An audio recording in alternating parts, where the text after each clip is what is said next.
topics and opinions expressed on the following show are solely those of the hosts and their guests and not those of W4WN Radio, its employees, or affiliates. We make no recommendations or endorsements for radio show programs, services, or products mentioned on air or on our web.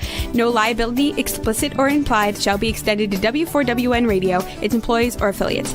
Any questions or comments should be directed to those show hosts. Thank you for choosing W4WN Radio. This is Beyond Confidence with your host, Divya Parekh. Do you want to live a more fulfilling life? Do you want to live your legacy and achieve your personal, professional, and financial goals? Well, coming up on Divya Parekh's Beyond Confidence, you will hear real stories of leaders, entrepreneurs, and achievers who have stepped into discomfort, shattered their status quo, and are living the life they want. You will learn how relationships are the key to achieving your aspirations and financial goals. Moving your career or business forward does not have to happen at the expense of your personal or family life, or vice versa. Learn more at www.divyaparekh.com, and you can connect with Divya at contact@divyaparekh.com. This is Beyond Confidence, and now here's your host, Divya Parekh. Good morning, listeners. It's been a rough ride. So, been sick for the past few days, but I'm back in the saddle, so to speak, and back in the groove, whatever we want to call it. So thankful for the health.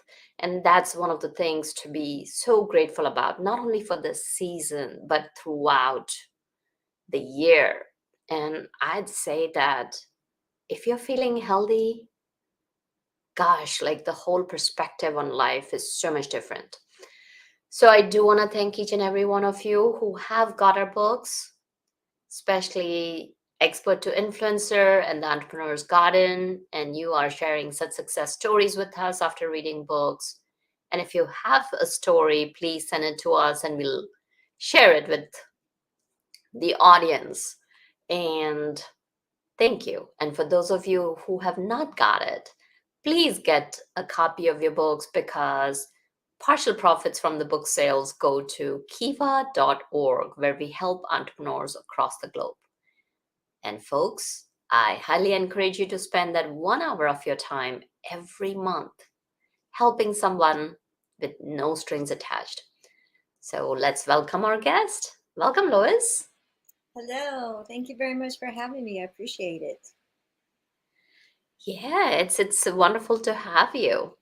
So Lois, tell us if you remember a moment from your childhood that still stands out for you even today.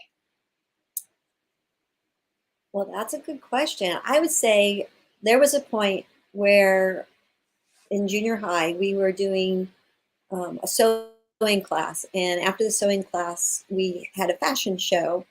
And I made my whole outfit. And such a touching moment was after the show, my father handed me a handwritten note that said how proud he was of me. And that still sticks in my mind. Even today, it was just a very special time. Isn't it amazing? The little gestures stay with us for the rest of our lives. It doesn't have to be a grand gesture. It doesn't have to be a whole speech. It's just that genuine, warm message from the heart that can impact a person's life. It's very true. Now that makes me curious. So did you continue going in the fashion industry? Well, I do enjoy sewing still, but I did go more into the business area. So I did change directions. You did change direction. So in high school, what else were you interested in? Well, in high school, very interesting, I took a cake decorating club. And through that process, I started doing cakes for people and started doing wedding cakes and birthday cakes and anniversary cakes. And that's how I actually paid for my college. So I actually began entrepreneurship in high school. How about that? Well, that's fascinating, and congratulations to you. I'm sure you're very proud of yourself, how not only you brought joy and happiness to people's lives, because I gotta say that cakes, whether it's a wedding cake or a birthday cake, people do look forward to it. It's an integral part of celebration. You also paid your way through the college. Mm-hmm. And That is so powerful. How did you think about that? Well, my parents weren't of wealthy status, and so I knew that I was going to have to really take a hand in that and make it happen.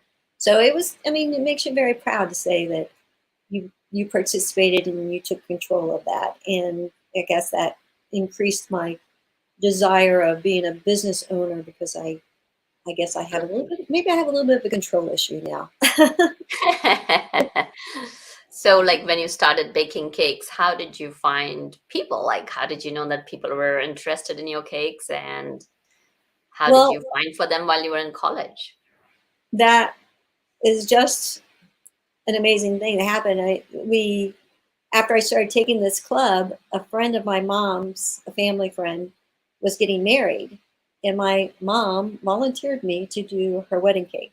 Did not know how to put that together, but worked it all out, put it together, and it's like once you did that, people started talking, and there were weekends where I had like 3 wedding cakes to do, and it just grew from there. You know, a lot of people attending weddings that are planning weddings or know somebody who's doing a wedding, and the information just got around.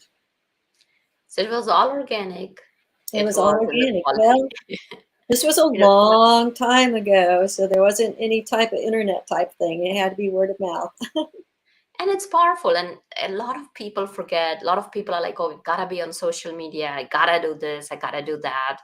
And people forget the power of organic Mhm. referrals. People forget that, it's still people doing business with people. And this brings us so back to that, like, it's important to include all forms of marketing as an entrepreneur.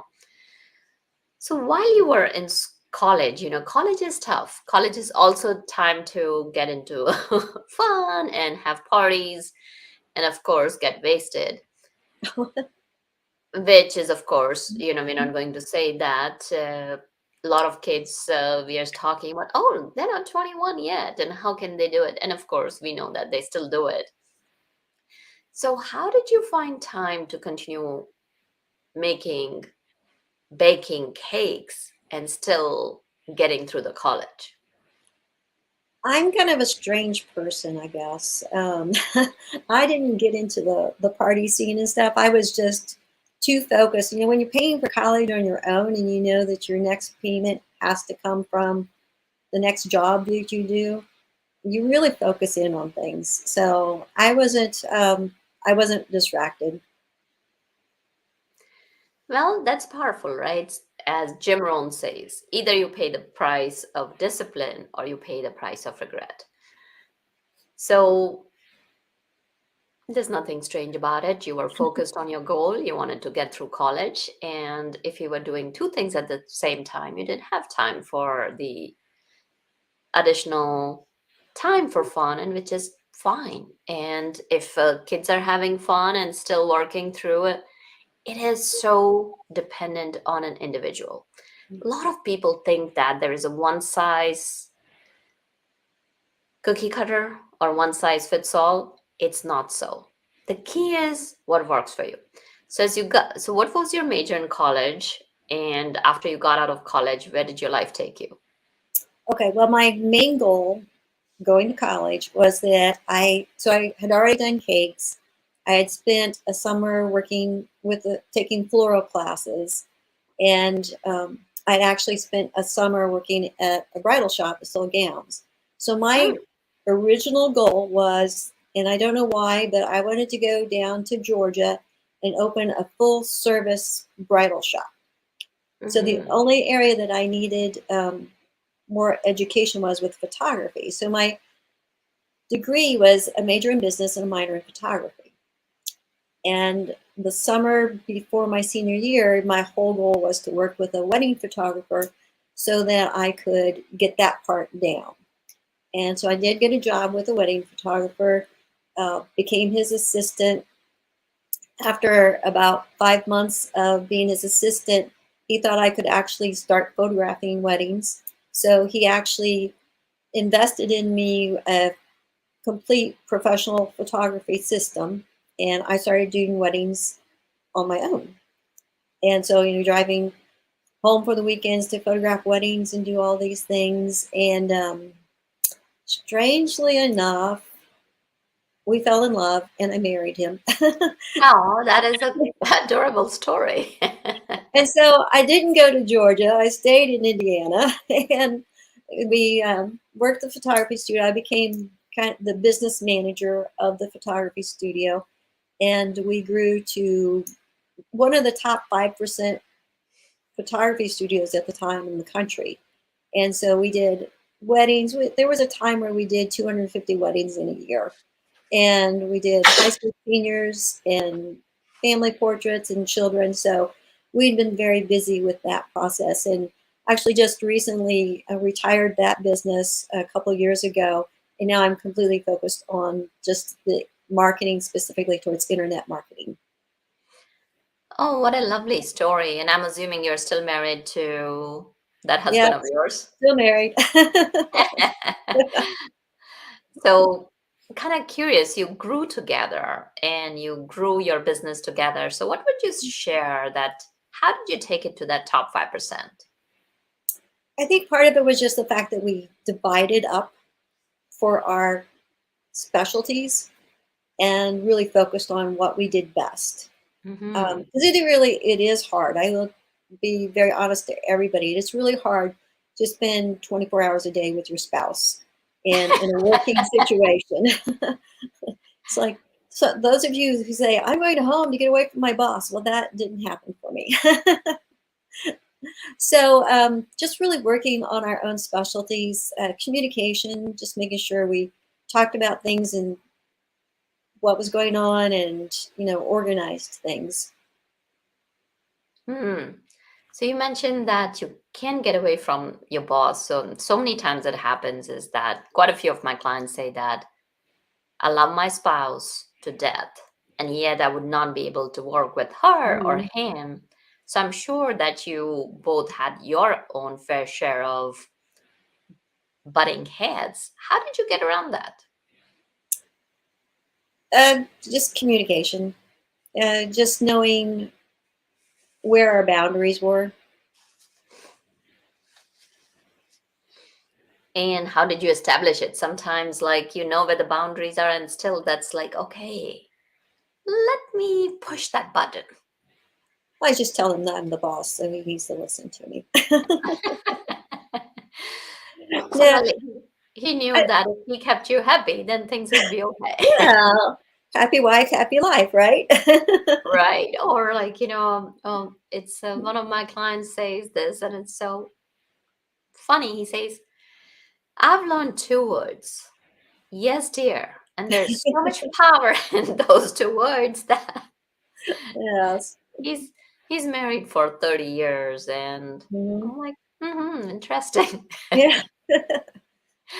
Yeah, we're So, approaching 38 years, so oh wow, well, congratulations. thank That's you. amazing. So from once you all closed down the shop, what moved you into the internet marketing space? Well, part of my main part of the business was the marketing. And so, back at the very beginning, it was you send out postcards because that was the Hmm. only best way to reach people. And so, as the internet marketing started coming about, I remember having a really in depth conversation. I had to like create a whole speech for my husband on why we should have a website. And and actually, it was a good thing because a friend was with us when I was doing the presentation.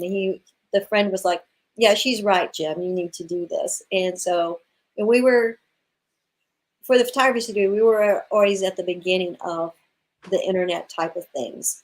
And I remember one time sitting at my desk and just looking out the window, going, "Oh, I wish I had the marketing budget of Walmart.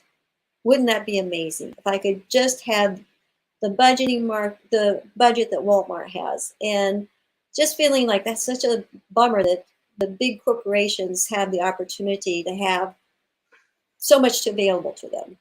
And I think that's what internet has brought to us as local or small business owners. It's not really leveled the playing field, but it gives us more of a playing field to work with.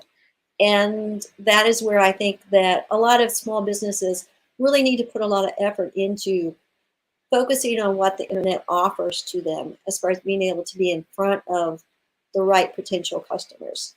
And, playing the Google, unfortunately, Google owns the playing field, the game board there. So you have to play the rules. You can't buy Monopoly and make your own rules up. You have to play by the rules. And just knowing the Google rules and what you need to do just makes it available to us as business owners. And I feel very privileged to help business owners work through that process. Yeah, and as you mentioned about that, you got to play by the rules. And I Mhm. really liked what you said, Lois, is that the playing field is not leveled, but that people have access to the playing field.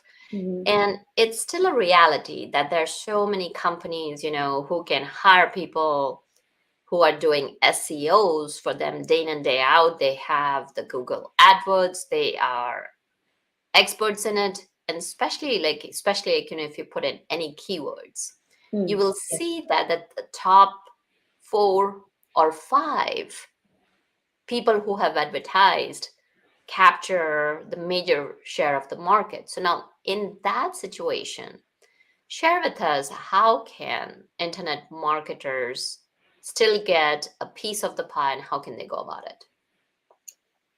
Well, that's a good question. Like I said, you have to play by the Google rules. So you have to know what Google's expecting.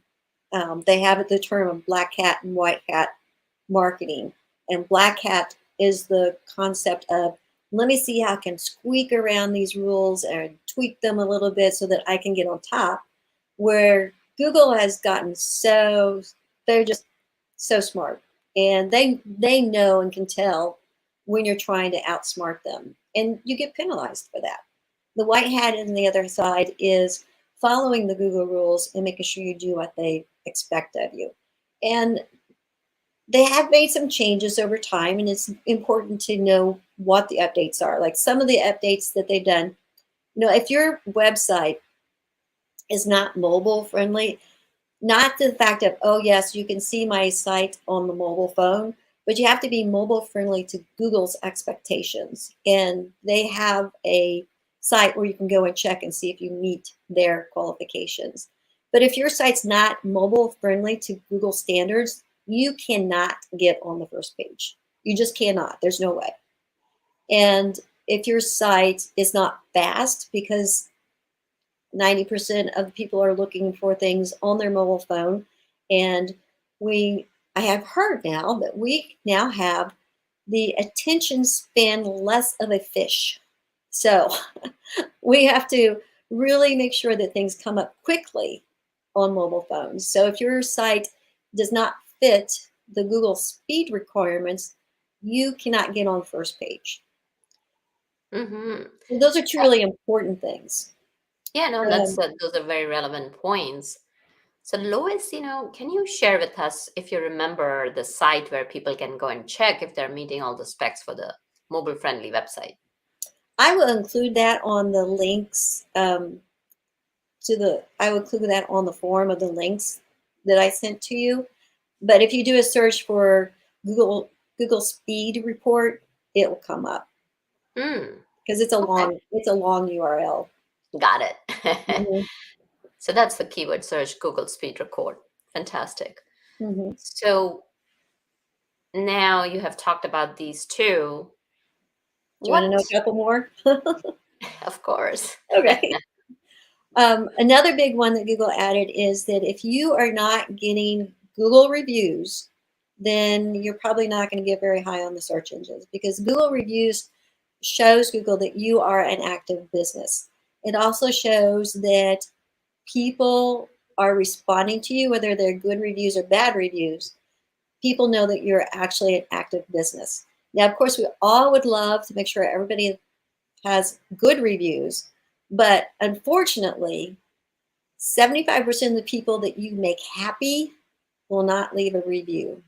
But 75% of the people that are not happy with you will leave a review. So the trick is to make sure that you're reaching out to the happy customers and asking them to leave reviews. And you could do that by sending them an email or sending them a postcard after you complete a job and just asking them to leave a review.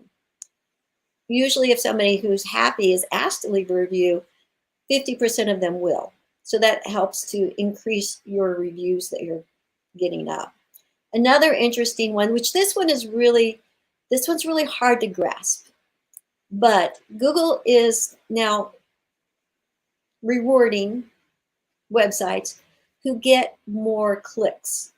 Now, it's a hard one to understand because if you're not on the first page of Google already, then it's really hard to get clicks because you're not up there in the search rings. So there are some ideas like, oh, well, ask your mom and all your relatives to click on your website every day. But fortunately, we did find a program which will go in and search your website like it was a normal person. So it will go in and it will go to your first page, go to whatever keyword page that you're really trying to focus on, and then go to the contact page. And so that is a reflection. It's a little gray. Okay, it's a little gray hat, but it still follows Google's rules. It's just using a computer program to kind of get that reach up so that Google can get you up to the first or second page, and then you're organically will be getting the clicks. So that is a really great tool. But also content is always king. So Google always loves it when people update their content or have content that people are always searching for. Now the question is, how do you know what people are searching for? There's a really good website called answerthepublic.com, and it'll actually give you a list of questions from Google that people are asking. So those are really great content items to put on your website. Absolutely. A lot of great nuggets here, Lois. Thank you. I'm sure you know what's my next question about the tool that can go on your website. I'll have that link in the page too. Okay. Fantastic. So folks, we'll be putting out the links. And if people were to just kind of Google and search for it, what would be a good way to do that? You know what? I apologize. I don't remember the name of the program off the top of my head. No worries. It has a different name than what it shows up on your computer. So it's a different name for the company. No worries. Okay. So thank you for sharing that. Mm-hmm. And so basically share with us that, okay, so now people have created their website, and now their website is definitely playing by Google's rules and is showing up in searches. What are some of the ways that entrepreneurs can connect with the audiences, because everybody's showing up on social media? And as you know, algorithms for different platforms are changing so rapidly that your feed does not get shown to a whole lot of people. So do share with us some of those ways. That is so true, especially Facebook. Facebook is making it so hard to reach out to people. You have to really make an effort to create conversations to improve your algorithm. But if you really want to control your marketing, you need to start getting an email list. An email list is going to be the one marketing tool that's the biggest asset in your company. Facebook or Twitter or any of the social medias could kick you off or even just disappear. And all of your contacts then would be gone. You would have no access to them. But if you're creating ways to collect emails, you always own that. And Facebook has an average reach of about 2% if you're on the good side. But emails will have an average reach of about 20%, which still sounds kind of like a low number to most people. But if you build that relationship with your list and you build trust with them and you're giving them great content. Like I have one list on my emails that I have a 60% open rate. And it's because of my relationship with that particular list. So if you're giving great content and you're really building that relationship, you'll get a better open rate. Yeah, no, that's definitely, email list is one of the ways, getting on podcasts is another way. And if you're an entrepreneur, it's also like, a couple of other ways to kind of get on your audience's radar is like collaboration. Let's say you know another entrepreneur, so they have their own audience, you have your own audience, and just interviewing each other and Mhm. sharing what is that each of you does. And so what you're doing is just having like, five other entrepreneurs in your group. Now you have magnified the reach by 5 times. So there are a lot of entrepreneurs, especially with the inflation and all the situation that's going on, there are a lot of businesses that are hurting. So Mm. let's say if people have on employees on payroll, I know that you help out people like getting additional money, and how do you go about that? All right, yes. So there is the ERTC tax credit, and that's the employment rate tax credit, in which case this is only available through part of next year. So it's going to expire soon.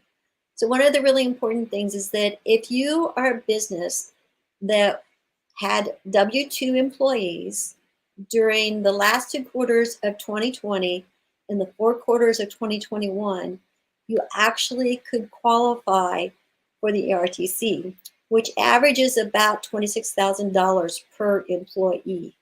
So it's it is a process, in which case I actually have partnered with a couple of accountants who specialize in this tax credit.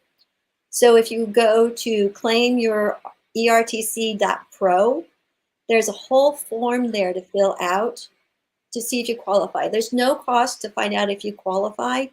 And we've had businesses come up with, the average is $150,000, but we've had some businesses with $300,000 or $400,000.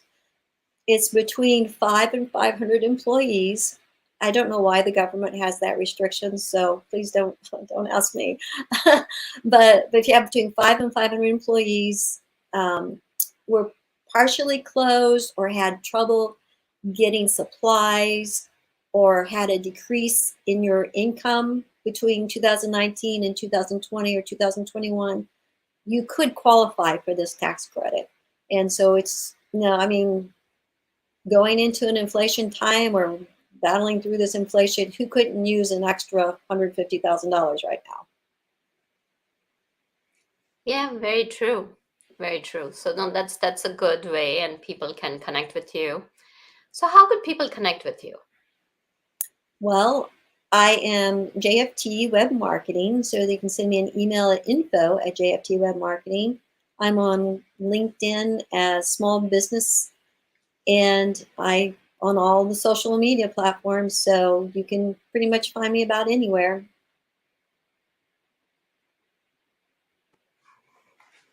Well, that's awesome and good to hear that. So we have talked about quite a few things, and let's say to kind of pull things together, like how Okay. would you say, like for internet marketers, what might be like few things that they can do to get front and center of their ideal clients? Well, first thing is to find out where your clients are hanging out. Are your clients Instagram? Are they TikTok? Are they LinkedIn? In-person shows are coming back. Are they at Mm-hmm. trade shows? Where can you find these people? And really, these days, we're all about relationships. We're all about conversations. There's so many people out there doing similar things to what all of us are doing. So you want to really show people that you personally, authentically care about what they're doing in their business and help them through the process, providing them with good service, providing them with good communication, collecting their email, create items that, like, go back to answerthepublic.com and use those questions to create PDFs or videos or things of that nature that you could share with people and have Mm-hmm. links on your website where people can request those things. So, but most importantly, just build those relationships. Be a real person and not just a business.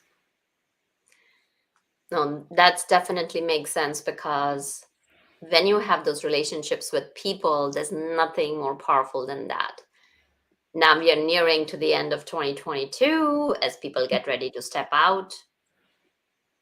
Do you have 2 to 3 tips that entrepreneurs can use it themselves and get started for a great 2023? Well, sit down and write your vision letter.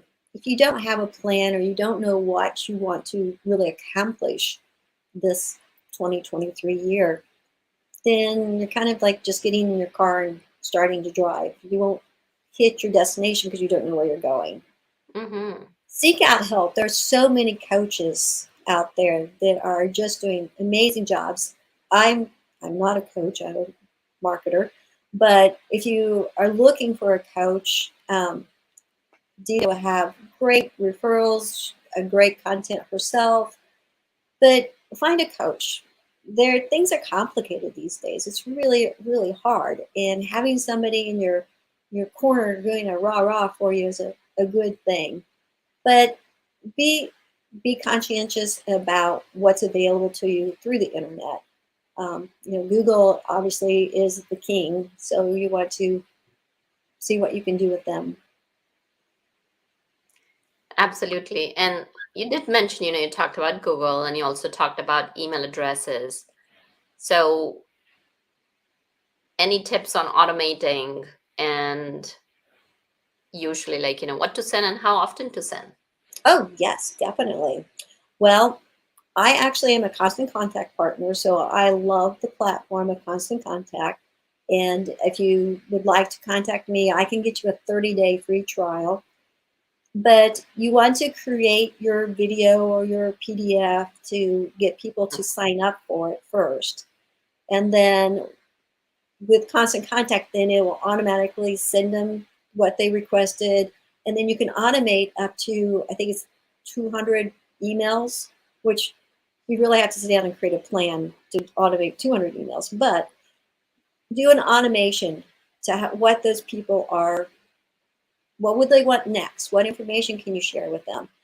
And don't keep it, so your email should be 80% content education, 20% sales. So give them tips on how to use the product. What's the benefits? How does it benefit them? Don't talk about the features, but how does it actually benefit them? How to use the product? How to, sorry, going to blank here. It's how can you make their lives better? Lead with Yeah, how value. can you make your lives there? Be personal. Share pictures of your Mhm. family. Share your favorite Christmas pie recipe. Build that relationship. Make yourself a real person because people want to buy from people they like and not from just a big company. So make it Mhm. personal and build that relationship. So how Definitely. often, I'm sorry, you did ask how often. So depending on your product, minimum once a month. That's the bare minimum. Okay. Preferably once a week. But if you're something, let's say you're a boutique and you're getting new products in on a regular basis. So you might do like 3 times a week because you could do like the beginning of the week, oh, look what just came in. And in the middle of the week, oh, look at these accessories that come in. And then, Friday would be like tips on what to wear to your event this weekend. So it depends on what your product is. But I would say minimum 1 month up to 3 times a week. Absolutely. Some solid advice over there. And here's the thing, folks.